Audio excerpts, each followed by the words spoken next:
Right at the end? Alright, super. If it gets too loud or too soft, just let me know. I'll get it modulated accordingly. Well, excellent. Great to be here. It will be very helpful for me to have a slide forwarder, something that I can use to forward my slides with.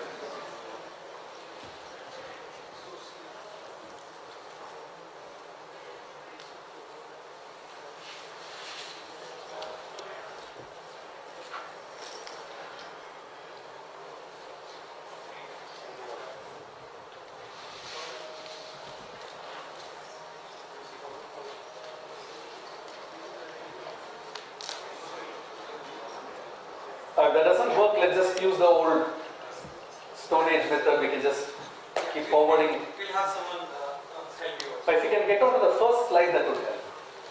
First slide.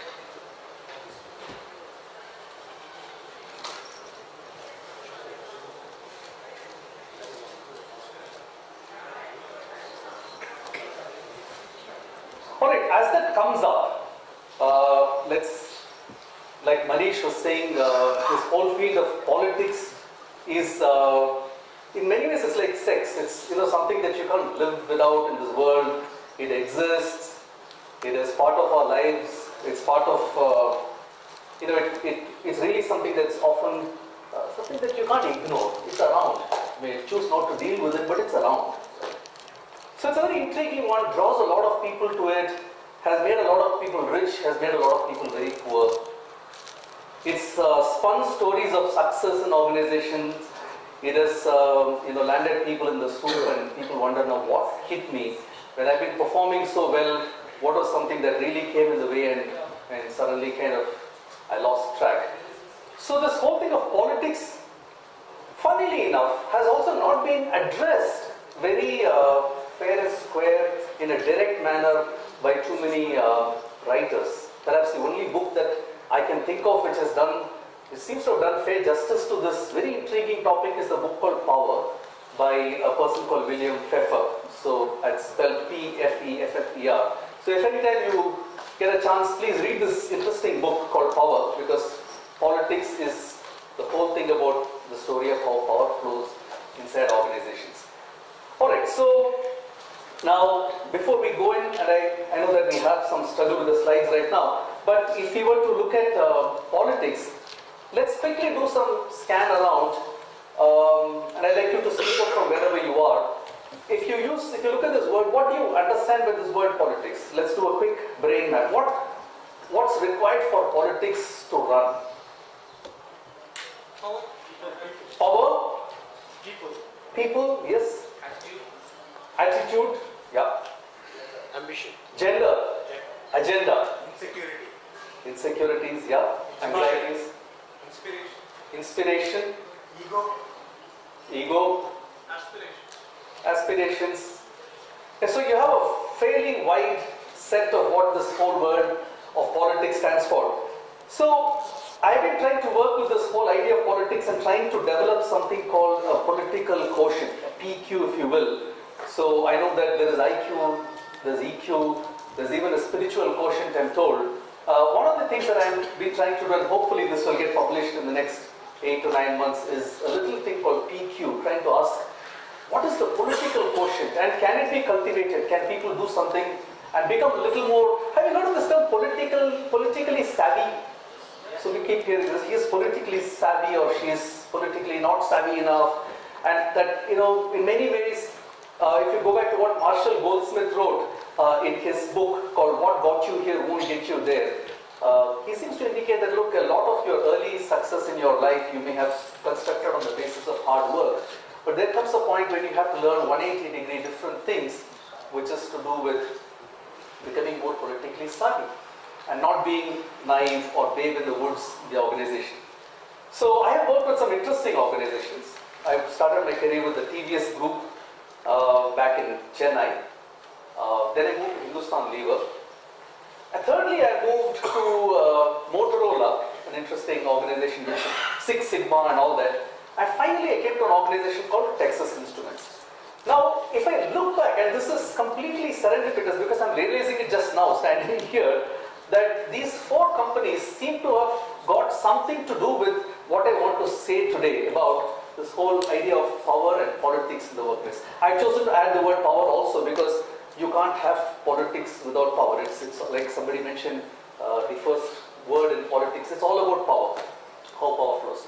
So let's go to the next slide.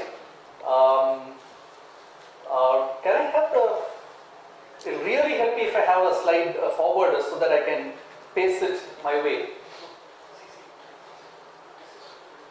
Alright, just get the next one also. Please, yeah, you can give that to me. I'll be very happy to have that. This stuff has some UX issue. Okay, so what do I press this trigger to forward. Okay, so now as you can see, we are on good sense of power flow. I'm still figuring out what it means to have this power flow. So let's see where this goes. It's a real UX thing. Okay, alright, so let's start with this. So my model of political savvy basically suggests that at one level, if you look at one axis, you can either have a good sense of how power is flowing in this organization, in any organization. Some people do. When they get into the organization, naturally they realize that, some people are adapted. They know exactly where the power is centered, how it flows, who to influence, who not to influence, who to stay away from, and who to reach out to, etc. There are some people who also have a limited or a very static idea of power. They may be probably more focused on just get my work done, not bothered about how power flows in the organization. Do you recognize these two extremes in the organization? You would probably have seen these in many organizations. Alright, and then you have, if you pause it this way, you have people who are very agile and some people who have a little low agility. And by agility in the political context, I mean the willingness to go spread yourselves, discover new things, find out what's happening, what's not happening. So if you put these two together, you get some kind of a beginnings of a model around political savvy. So what happens if a person has a limited picture of the political flow in the organization and that person has rather low agility, not very energized, you'll probably find a person who's a rather baffled spectator. Kuch ho raha hai, something's happening. I don't know what's happening. The boss got shifted.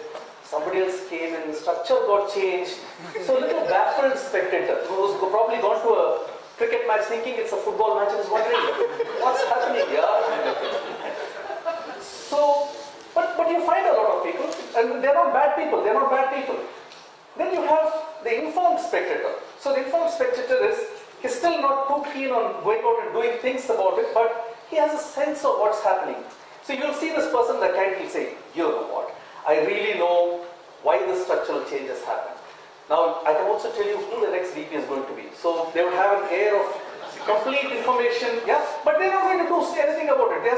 They say, doesn't make a difference to me, I'm going to be where I am.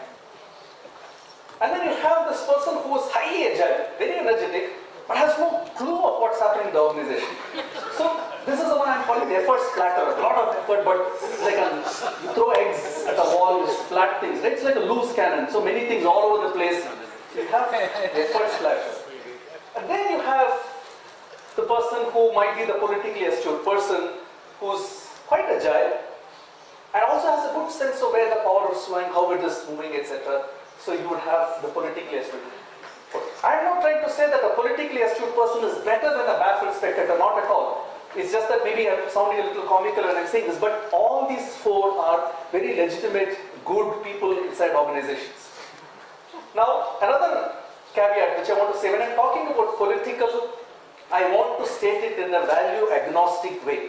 And what I mean by that is, I don't want people to go back thinking that political means, somewhat conniving, doing some, manipulative, shrewd things that are cunning. Not necessarily. Yes, that brand of politicality does exist.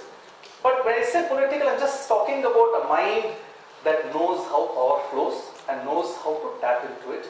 So it's almost like advertising. You have the same product and then you kind of package it, it gets you ahead, it positions you, there's a certain sense of aspiration around it. So I'm talking about politics from that sense. Alright, so nature of politics, clearly politics is a variable. And on top of that, it's a dependent variable. That means it's dependent on certain other factors for it. And the key proposition I want to make is that politics is very deeply connected with the culture of the organization.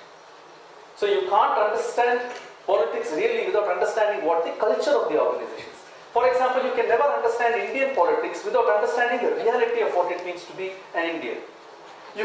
Similarly, we can't understand the US politics without understanding what is the nature of the polity of being an American.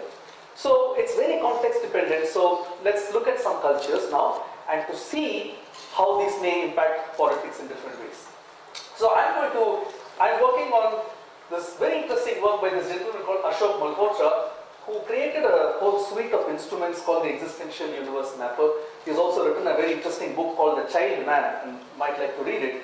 But it's a beautiful way of looking at organizations. He talks about 6 types of cultures. They are listed here. I'm going to work here with only 4 of them because we have a limitation of time today. So I'm just going to talk about the first 4. The clan culture, oops, this is the reverse. Alright, so I won't meddle with this more than it's necessary here. So there are 4 cultures I'm going to work with. One is the clan culture, and let's look at what politics happens and how can politically astute people work in clan cultures.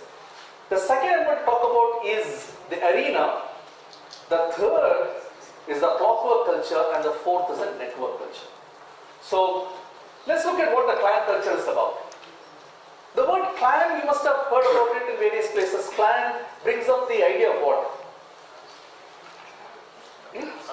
Family, excellent. Tribe, family, it's all part of a clan.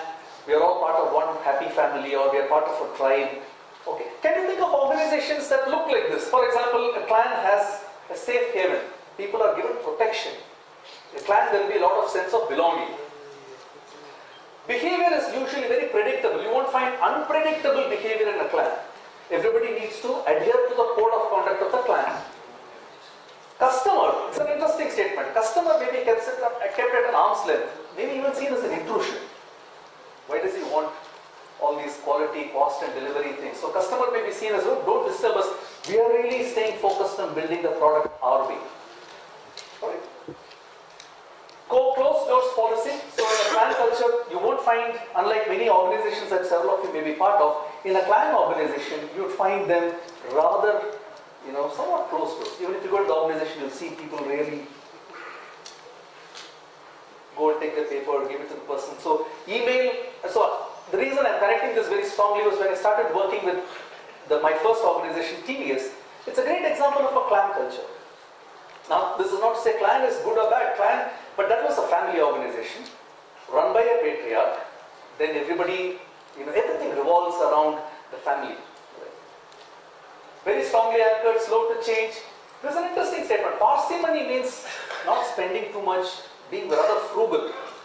Why in a clan would they be parsimonious? Why would they not spend? Just throw your thought forward. In a clan, why would they not spend too much? Everything is taken care of. Everything is taken care of. The patriarch will provide, it's a welfare state. So the organization doesn't have to go and invest into no flashiness. Stay close.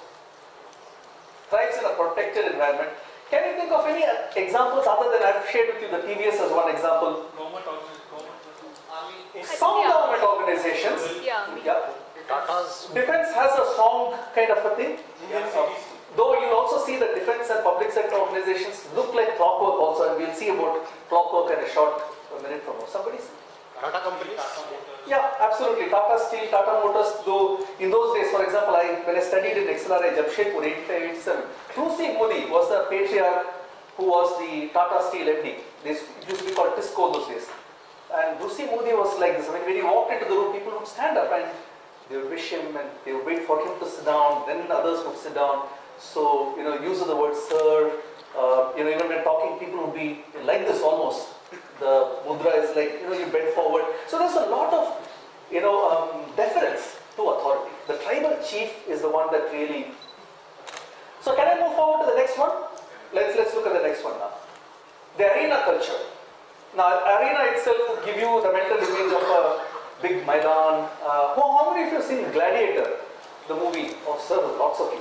So you know what I'm talking about. Gladiator is where he has this He has to fight all kinds of things. So it's like an open arena where war, fighting, blood, death, gore, competition takes place. So you have some organizations which are like the arena. So in an arena, all's fair in love and war. So you could die, that's also fair. You could win and succeed and be happy, that's also fair. So all's fair. Quick to sense opportunities. Right? So arena cultures are really watching around, saying where can I go and get stuff done. They are very aggressive, street smart, energetic. It's a very Darwinian organization. Survival of the fittest. So if you're not capable, you don't make it, you're rejected out. The system will reject you. A lot of power games happen there. High vigilance. Why would it be high vigilance in an arena? Because there's so much risk. Yeah, because if you don't watch your back, you probably get a knife in your back. Or you're running very fast, all it takes is 1 foot out and you could go sprawling, right? High vigilance. Customer is seen as somebody to be wooed. You do things to lure the customer towards you. Because they are very opportunistic. They'll say, okay, leave that product aside, come to our product, we'll give you better benefits, etc. Brand is seen as an asset for short-term gains. So you don't build a brand as an ideology. So when Tata Steel says, we also make steel, they are giving an ecological message. Now, you would not probably hear Tata Steel making an arena, they would be investing in a long-term message. But you would have arena companies, and I'm going to shortly ask you, can you identify some, which would really look at short-term gains. Use the brand, move it forward. Power, politics, all we are talking about would have a huge central stage in the arena. An example? Reliance. Flipkart. Absolutely, that's a great example. If you remember when Jeff Bezos came into the airport, at the airport, I'm told that there were Flipkart things which were put up about the big billion sale, etc. Now that's like telling the CEO that, look, you're coming, but you know what, we've got something which is going to woo the market and so on. Yeah? So that's probably a very, very good example. Airtel, Reliance. Now this, obviously there is no certainty to this, we are just speculating, but you will get the picture. Reliance definitely is an arena kind of an organization. So that's a second culture. Can I go forward? Third is if that works, yes, that's the clockwork organization. Now you'll see the army and public sector, etc. also having a lot of features of the clockwork. So please keep this in mind, because very shortly I'm going to give you a little bit of work and you're going to do a little thinking on these. So please remember, first we started with the clan culture, then we moved to the arena, now we are looking at the clockwork culture. So clockwork culture is the golden mean, no extremes. Okay? Neither love nor war. Let's stay in the center. Right? In a clockwork culture, just like a clockwork, all of you would know how a clock exactly works. There is so much of precision, mechanism, things working just so. The value is really on clarity, predictability, and orderliness. Brand is seen as value for money, not to seduce the customer, but really seen as value for money. It's a stamp. You'll find a lot of calculated risk taking in a clan, practically no risk taking. In an arena, any kind of risk taking. In a clockwork, it's now, the pendulum is swinging somewhere to the middle, it's calculated risk taking, but there is also a shadow of it, which means you analyze so much that you might get paralyzed. Analysis paralysis is often one of the things that may happen. So should we buy Sukhoi jet fighters or should we buy MiG-23? Sukhoi, MiG. So you're analyzing the pros and cons. This minister has said this person has said this interest group has said this. So finally, nothing happens. You don't move. Alright, so emphasis on role boundaries, and therefore when boundaries are very tightly defined, you might end up with silos. So people get completely boxed in. Do you talk to that person? No, I don't. Why don't you talk to him? He's from another department. So you probably, or even if you have to send something to another group, do you know this practice which used to be called through proper channels? You heard this term? Which is like, even if you have to send to the person who's there 4 cubicles, it has to go probably to Minnesota and then it will fly back. So there is a certain proper channels that has to be followed. Higher efficiency and discipline because they are running like a clockwork, but low on vibrancy and innovation. you find vibrancy and innovation? In which of the cultures would you find it? In the arena. Go ahead and do something. Just be mavericks, be rebels. Go and change the world order a little. We're scared to say, no, let's do it. They are rigid, okay, but they also project a certain solidity and respectability. So, any organization that comes to your mind? The Infosys, Wipro, perhaps some of the public sectors. Toyota, with lean manufacturing and their Fiat, public sector banks, army also, to some extent, they would follow this very orderly, do things exactly according to the blue book. The blue book is very important. Even if there is no real physical blue book, there is a psychological concept of a blue book. Things have to be done in a certain way. So the reason I was laughing a little earlier was, to me, when I started with TVS, that seemed like a clan. When I went to Hindustan Lever, it was like an arena. You really had to kind of do stuff, compete very much. Motorola was a great example of a clockwork. So it's almost very serendipitous that I found myself with these three organizations, and finally with Texas Instruments, which is the next one which we'll talk about. The network culture. Network is like the arena, but perhaps a little more sophisticated form of the arena, a little more nuanced form of the arena. So what happens in the network is, it's self-interest, but enlightened self-interest. I have to win, but it does not mean that I have to win at the cost of you. Can we play for a win-win?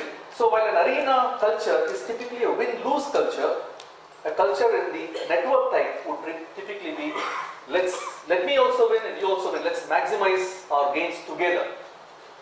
They're quite nimble and aggressive, constantly seeking opportunities for mutual benefit. Brand is a competitive advantage. I position my brand in order to kind of take me forward. Because they are really about building a network, you find a lot of connections between people. So let me tap into Manish because he knows this. And also, by the way, Manish knows so and so, so let me build his network. LinkedIn is a great example of a network culture. Right? So it's also not just about connections, it's also about meritocratic connections. Can I tap into so and so because he is got this particular capability with him? Right? And you find that they are largely competence driven, performance driven. They really want to go forward, high on aspirations, high on achievement orientation. Yeah. There's a strong bias for action and speed. This is an interesting line. This is from Ashok Malhotra. It says, maximize profit without mortgaging the future. What a lovely line. In an arena, you maximize the profit, you also mortgage the future. Like they say, bar mein jaye. The future can go wherever it wants to go. I want to maximize my gain for now. Whereas the network says, no, let's hang on. Yes, profit maximization, but not at any cost. Let's maximize so that there is also a future that others can tap into. Examples? Google versus Google. Sorry, Google? Apple. Apple? Yeah. Apple also has some arena element to it. Any other company? GE. Yeah. I saw TI also to some extent, personally, Texas Instruments, that was a good example of this. Highly meritocratic sector. Google is a great example, of course. GE is also a great example, yeah. Intel, yeah. But Intel is a little clockwork also, to some extent. So you have an idea of how these cultures are absolutely working. Alright, so now, let's give you a quick exercise. So I'm going to request some of our friends here to circulate some post-it sheets around. You'll probably all find them, or you'll get a post-it quickly. All of you have got it? Who all hasn't got it? We have already done the circulation. Okay.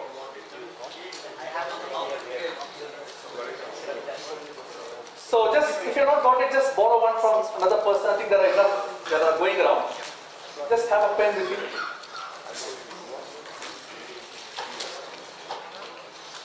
So I'm going to very quickly go back to each of these cultures, and I'm going to ask you, when I read out the name of the culture, I want you to think of what is the politics that is likely to take place in each of the cultures. Okay, so just have a pen. So at this stage, I don't want you to think too much. Usually, the top of your mind response is a good one. So, are we ready? Everybody's got some resources? Alright, so let's go first with clan organization. So, please for the next half a minute, just write down whatever images or metaphors that come to your mind when you hear clan. About politics. What kind of politics will take place inside a clan? Just write down quickly.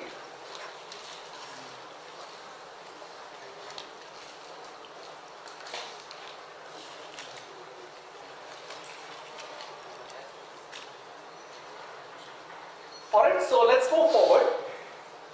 Arena. What kind of politics will take place in the arena? 20 seconds. The more you can think metaphorically, the more exciting it will be for all of us. So with the arena, you might think of a sword, or you might think of a gun. So use some images, yeah, from nature, Hollywood, Bollywood, mythology, literature.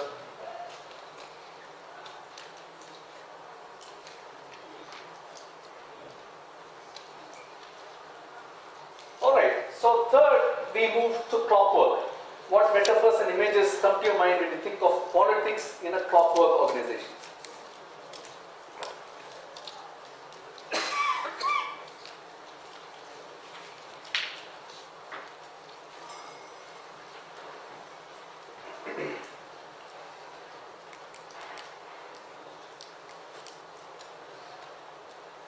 Alright, lastly,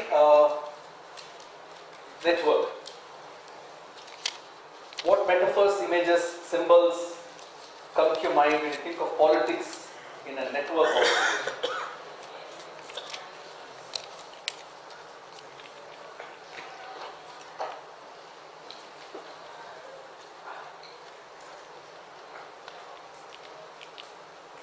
Alright, so let's now move forward. Let's look at power and politics in clan cultures. So, and I will come to your response in just a minute. So typically in a clan culture, you're likely to see some of these, and I've just kept it to about 3 or 4. I'd like you to add your parts to it. Power is vested in the big chief and bestowed on a few.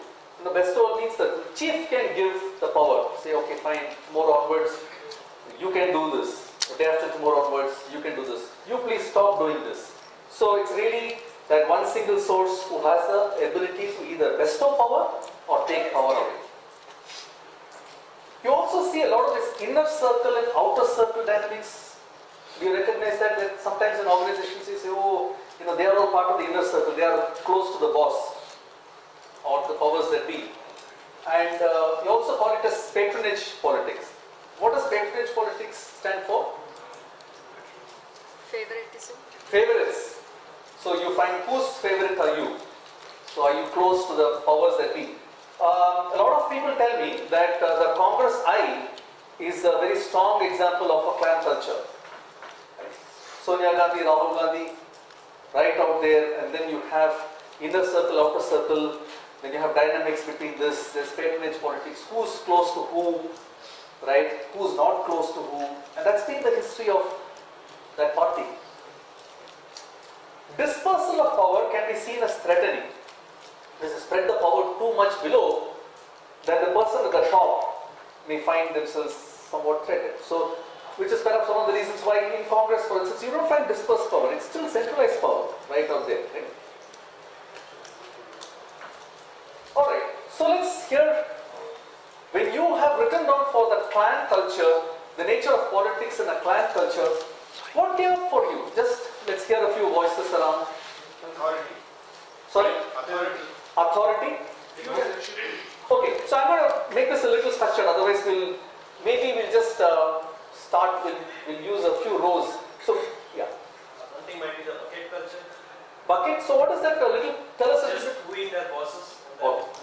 The one who has the power, so that he can be the next one who gets the power. So wooing the boss. I'm still curious to know why you call it the bucket culture. Okay, so but really it's about wooing, getting closer to the boss, kind of a thing, yeah. Did you have something there? Yeah, people want to be close to the authority. Yeah. So it's about the authority, close to the authority, proximity. Attitude, say a little bit more. It's more of showing the attitude of people, for the position that you have to take over the customer. Okay. Alright, so an attitude of you have to do this or not do this, so almost like directives. Yes, sir. Absolute power. So that's how politics flows there. Did you have a thought on clan culture? Any? Nepotism. Nepotism is a good word. I would also look at the formation of subclans and conflict. Absolutely. So you would have smaller orbits all kinds of little small groups, subgroups. So you have Digvijay Singh group, you have a Rahul Gandhi group, you'll have a Sheila Dikshit group, you'll have a Arvind Singh Lovely group, so etc. etc. Anybody else has something? Yes, sir. Dictatorship. Dictatorship, yeah. Monarchy. Feudal system, that's a lovely one. Growth for the younger ones in the organization, or so the one who is closest and the eldest gets a better growth than the one which is he's the next higher. Right. But a person like us joining in Right. may not have this. That's very likely. So it's who's closest, and typically some of the older people might, because of their seniority, corner some of those inner circle dynamics. Great. Let's look at some other things here. Sustainability. Sustainable. Say a little bit more about that. Because you've seen it repeatedly, they last longer. Yeah. The rest in the arena or the others are short-lived. That's right. So they will last. They'll last in the same way for a very long time. Yeah. So how can be one politically savvy in a clan culture? What does it take to be politically savvy in a clan? What should you do? You can identify the power community from their own community. Like for instance, I've heard like the first company you worked in. So I've heard that the community matters a lot, from which community they come from. Right. So even at this point of time, I can see that only those people are at the top of TVS. That's a good example. I think that's a very nice one. Even if you're not part of the community, you would find some people adopting the behaviors of the community. So I can give you an example. So we used to have this Bhumi Puja for starting a new factory, for instance. So you'd have a person who's not a Tamil Brahmin guy, but they would work, he would behave exactly as a Tamil Brahmin would for the puja. So they would come donning a veshti, even if you don't have a thread, you would wear that, but be there, exactly replicating the behaviors. That's a classic example of how to survive in a clan culture. If you are not one of them, try to be like one of them. At least try. So here are some things that happen. If you have to be politically savvy, remember we said politically savvy is a person who is agile and is also sensitive to the power flow in the organization. That's what we talked about earlier. So it's not in a negative sense. A politically smart person would be having a fair degree of sensitivity to the excluded. What does it mean? That knowing that there is an inner circle and outer circle dynamics, and if I'm part of the inner circle, can I also be sensitive that there is somebody who's excluded out there? If I become part of the inner circle and then I go about thinking I have arrived, then chances are that some wind will change one day, and that's the next point actually. It's like sand dunes. You know, I'm told that in Dubai and in the Middle East you have these big deserts, like so where there's a sand dune, and then you go out and have a cup of coffee and come back, the dune is shifted. It's no longer the same one. They're constantly shifting. So one of the things to be careful about is that don't take your power for granted. So if you're part of a clan culture, two things. One is, can I be sensitive to the person who's in the outer circle? Because one day, that person may be part of the inner circle and I may be part of the outer circle, right? It's possible. So not taking your power for granted and working with that could be part of how to be politically savvy here. Can I move forward to the next one? Let's look at arena. So a quick few ones. So in arena, the way politics is likely to happen is there's going to be a lot of dominance and submission. Somebody is going to be really dominant of one small group. You would find these processes very much there. How to build an empire? Having built it, how do I protect my turf? And thirdly, how do I expand my empire? You're likely to see this nature of politics in the workplace in an arena. I'm sure several of you would have already come across this or must be observing it in your current work practices, etc. You'll find this, and this is critically, you'll see it all the time in Indian politics. The Indian politics is a great place to learn workplace politics from. Opportunistic coalitions and alliances. Till yesterday they would be fighting tooth and nail about ideologies. They'll say, no way, but suddenly you find strange bedfellows. No problem. I mean, ideology be damned, power has to be cornered. So you would probably even find, left parties aligning with Congress suddenly because you have to oust BJP or something like that. Yeah. So Bihar is a classic example. Classic example. So the other good example is BJP and PDP in Jammu and Kashmir. In Jammu and Kashmir, absolutely, excellent example. Now, I'm told that we never know what the future will bring, but if Mulayam Singh Yadav and the other, are entering into some kind of families, are getting into a wedlock kind of a thing. There could be all kinds of opportunistic coalitions coming in there. So, now given that, what is it to be politically savvy? So what are your thoughts? What came up for you when you looked at politics in arenas? Just look at your post-its. Groups. Cutthroat, yeah. Groups. Agile. Groups, agile, tactical, Successful at the moment. successful in the moment, yeah. Defeating. And sometimes you can be defeated also by the same token. How does one become politically astute? One of them is heightened vigilance. So if you are a member of an arena culture, it's important to look around you and see now what's happening. Not because somebody is going to necessarily come and stab you, that's not the only part. But again, like the clan, things are constantly changing here, requires a lot of vigilance. Quickness to sense opportunity. There are all things happening all the time in an arena. So how does one sense opportunities? I know we have only 10 minutes. I'm going to move a little faster to look at the last two. In the clockwork culture, a large part of it is all vested in the role. It's in the hierarchy. So you don't have to do so much about politics here, but there's an interesting one there. Things work through proper channels. This point is critical. Sometimes clans and clockworks coagulate. What I mean by that is, an army is a great example, or a public sector thing is a great example. You will find that there is a huge value placed on the hierarchy and on the roles, but not only to the role, but also to the person in the role. So sometimes you'll say, people come and say, chairman has said that we should do this. Now one is, it's a role of the chairman, but they're also talking about the person who's a chairman. Now you will find, for instance, that let's say the person who is let's say a chauffeur to the chairperson. Now that person would not be chauffeuring only the chairperson, they would also be running errands for the MD's family. Yeah, they would also be doing all kinds of personal matters as well. So you find the distinction between what is role and what is person blurring in some of these clockwork organizations. And what should a leader do? What is it likely to be politically savvy? Now there are some deities there. The hierarchy is a deity. The structure is a deity. The role is a deity. But it's not only those. It's also, very often remember, when a clockwork culture exists, you'll find that the clan culture is also going along with it. So it's a coagulation. So you'll find the role, the structure, the person, everything coming in together in a fused kind of thing. So you'll find that these two are actually like cousins of each other, clan and clockwork. And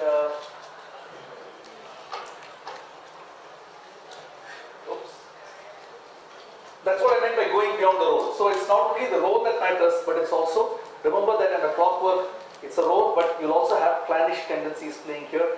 So if any of you is working as a product practitioner in a clan, in a clockwork organization, remember that role is paramount, role with person. So you can't play too much of politics here, like in an arena sense, but you have to be careful about how power flows here.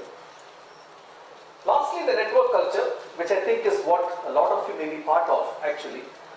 Power is both in the individual, because you bring in merit with you, and it's also in the system, it's also the organization.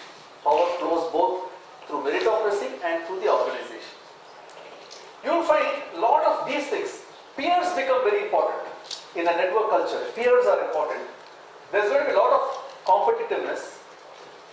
You will have to practice influencing non-reporting relationships. This is an interesting one. Whereas in a clan kind of organization or even in a clockwork, typically one would have to deal with largely reporting relationships. In a network organization, you'll find that this whole thing turns suddenly, and then the whole politics of a network organization moves to this interesting word, this word called influence, which will come shortly, and influencing non-reporting relationships.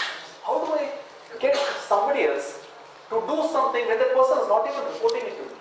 I have to influence the person. I can use my rational logic, that person is likely to use his or her own. How do I influence? Envy becomes a big thing in network culture. The other person has got it. Envy can be on both because that other person knows something more or because they are powerful in the organization. Alright, so So this word becomes very important. Politics of influence. And influence not out of pull and push. In a clan, you can influence a person by saying, you know, I know so and so. You know, for instance, the standard one that happens, I'm told, in Delhi when you're stopped by a traffic cop, the word that's often used. Anybody here who has been in Delhi has been stopped by a traffic constable? Yeah. So would you have an idea what would they typically say to the person? Aap jante ho main kaun hu? And you will ask it with a certain sense of incredulity. Aap nahi jante main kaun hu? It's almost like saying the person has to look at his face and say, I am connected to so and so. So you find that name dropping becomes a big thing that's a form of influence, which is influencing not out of your substantive wisdom, but influencing on the basis of I know so and so. And therefore you want to let me go scot-free. Whereas in a network culture, largely your kind of organizations, I'm sure, your influence has to come from your wisdom. Is how much you know and how well do you know it, not about who you know, right? And the other thing about an influence in a product network kind of an organization would be helping the other person understand what's in it for you. And if the other person doesn't get a sense that, because remember, this network organization is all about win-win. It's about mutuality of interest. I win, you also win. And if I have to influence you to do something, I have to be able to, the politics of this dictates that I want to help you understand how can you also win by following what I'm trying to say. So influence is a big one. Oops, that was not where it had to go. There's a little bit more. I think this is a clear indication that my time is up. But yeah, maybe you can go back a little bit. So that gives you a quick summary of the whole thing.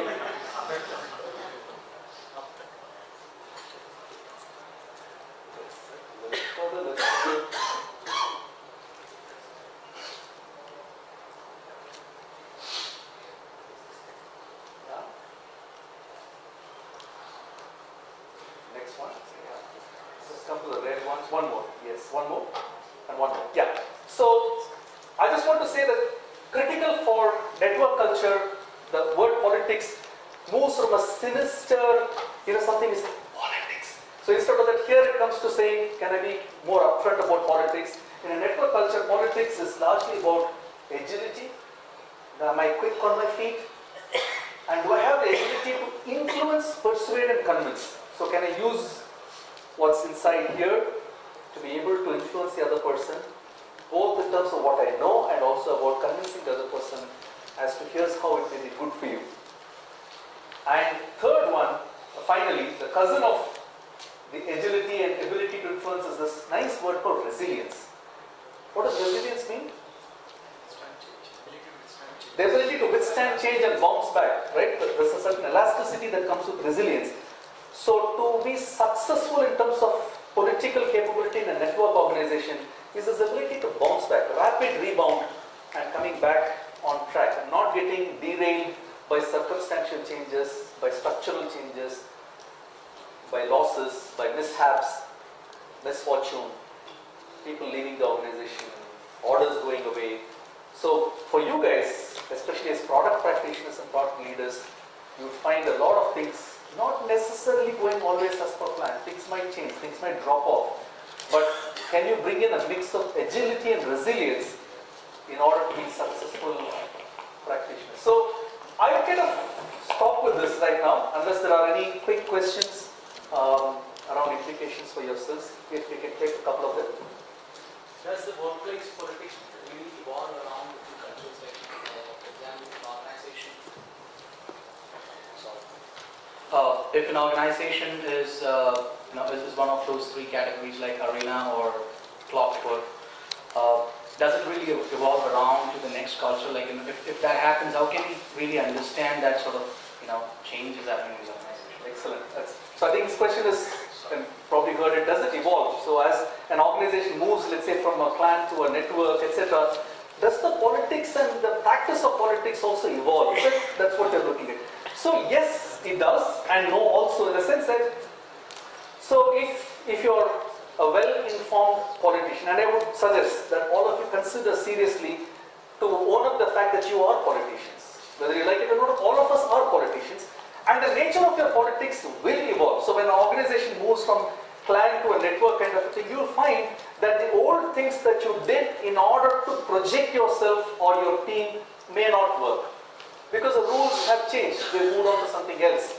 So it helps you to also change along with it. There equally are some people who are stuck in old paradigms. You know, they don't change and they find that the world has gone forward and they find it very difficult to adapt. So my recommendation to you is please ask yourself constantly how your organization is changing. It does change, the nature of politics will change, and it helps for us to be aware of the change as it is happening. Does it help? In your paradigm on the x-axis where you have the power that flows through, and then y-axis you have agility, do you mean to suggest that being in the first quadrant, which is politically astute, we will have higher chances of success irrespective of the culture? Yeah. So, or do you think that you have to adapt the personality based on the culture?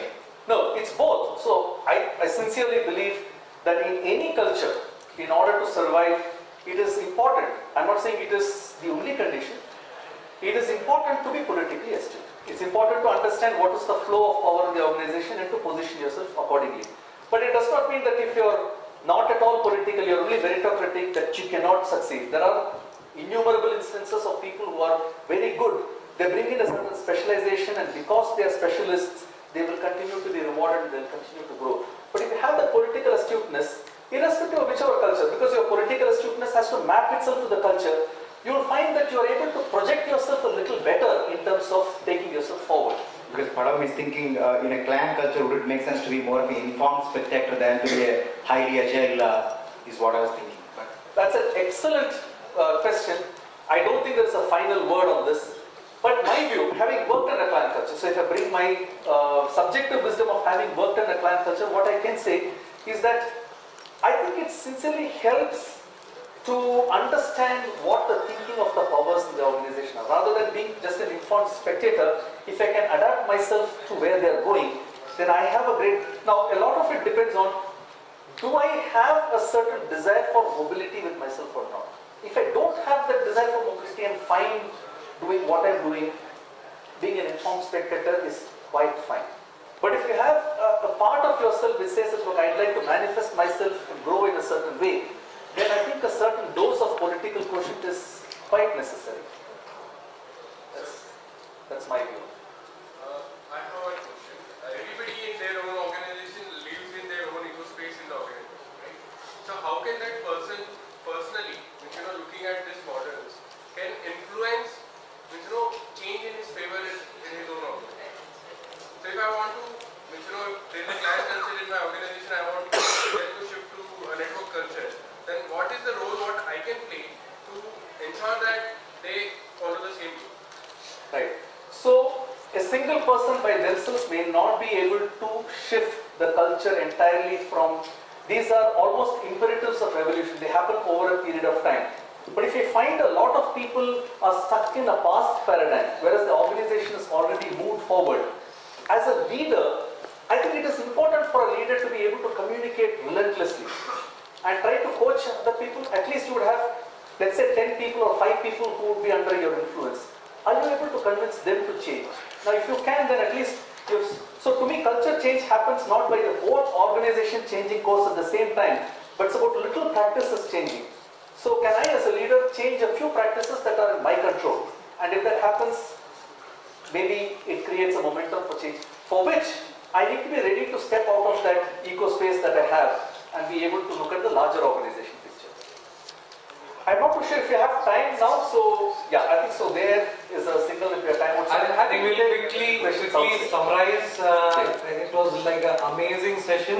I'll just quickly summarize what we have learned. So, how many types of cultures exist in company? What are those? Clan, arena, network. Okay, great. So we have learned how to identify these cultures in your organization, what kind of a culture your organization is following, and how to manage or what to do as a leader inside those organizations. And last but not the least, we have learned a lesson that do not buy a Chinese clicker. That's a bad idea. So with that, I would like to thank Mr. Karthik, and we would request Mr. Bhanu Kota to come and give a token of appreciation.